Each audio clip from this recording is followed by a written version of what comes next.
Généralement, dans le cadre de recrutement chez nous à Aileswan, on procède généralement à une série de questions.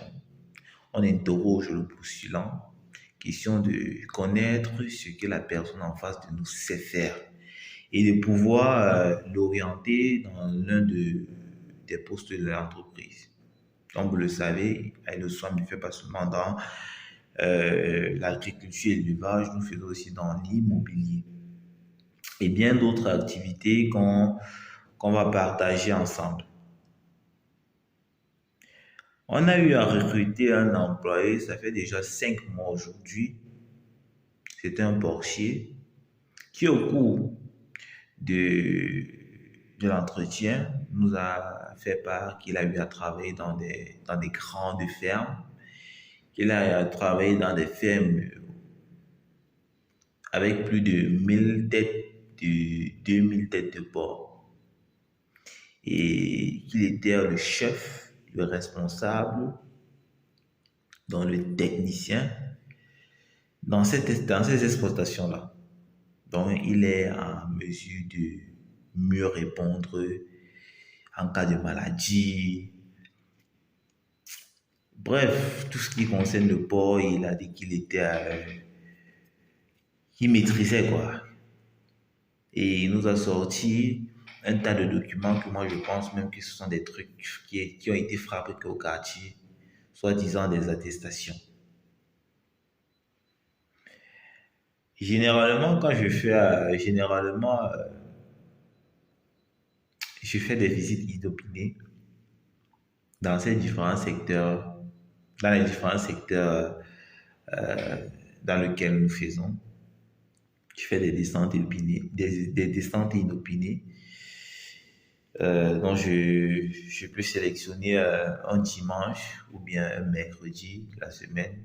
Je dis que, ok, je vais aller visiter peut-être la ferme. Je n'avertis personne, je débarque.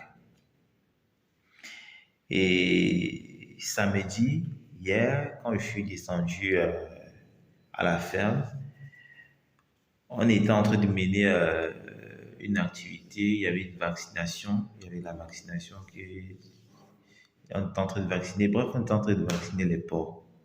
Et quand je descendais là-bas, c'était même pas pour la vaccination. C'est juste pour voir comment le travail se fait, pour voir si les heures de travaux sont respectées, ce genre de petits trucs-là. Ma grande surprise, quand j'arrive, je vois celui qui maîtrise tout en train de vacciner le porc. Mais j'étais surpris. J'étais vraiment surpris. Et c'est là que j'ai compris pourquoi, quand on vaccine les porcs, même pas un jour après, on te dit que 4 sont décédés, 4 sont morts. Hmm? Donc, il va te faire une vaccination sur peut-être 10 porcs. Après quelques instants ou 2 jours après, on va te dire que 2 porcs sont morts. J'ai compris, j'ai compris ce qui est à l'origine du décès de ces animaux. C'est un manque de compétences. La façon de tenir l'animal, la façon d'éjecter l'animal. Et je ne sais même pas si le type connaît ce qu'il est en train d'éjecter ou pas. C'est comme ça que les gens vont faire. Ils vont te prendre des produits graisseux qui sont destinés à des injections intramusculaires. Ils vont te passer ça par la veine sans connaître qu'il est même dans la veine. Et quand il va injecter là-bas, ça va créer une embolie. Et le porc va mourir par la suite. Les décès après injection, ça peut survenir. Mais la façon dont il procède, ça ne peut pas, mais ça va survenir. Le pourcentage, la probabilité est plus élevée que ça survienne. Donc vraiment, faisons attention à ceux qui nous recrutons. Faisons attention à les paroles mielleuses qui sortent de leur bouche. Et ceci m'a permis de prendre une mesure très ferme. Si quelqu'un pose un acte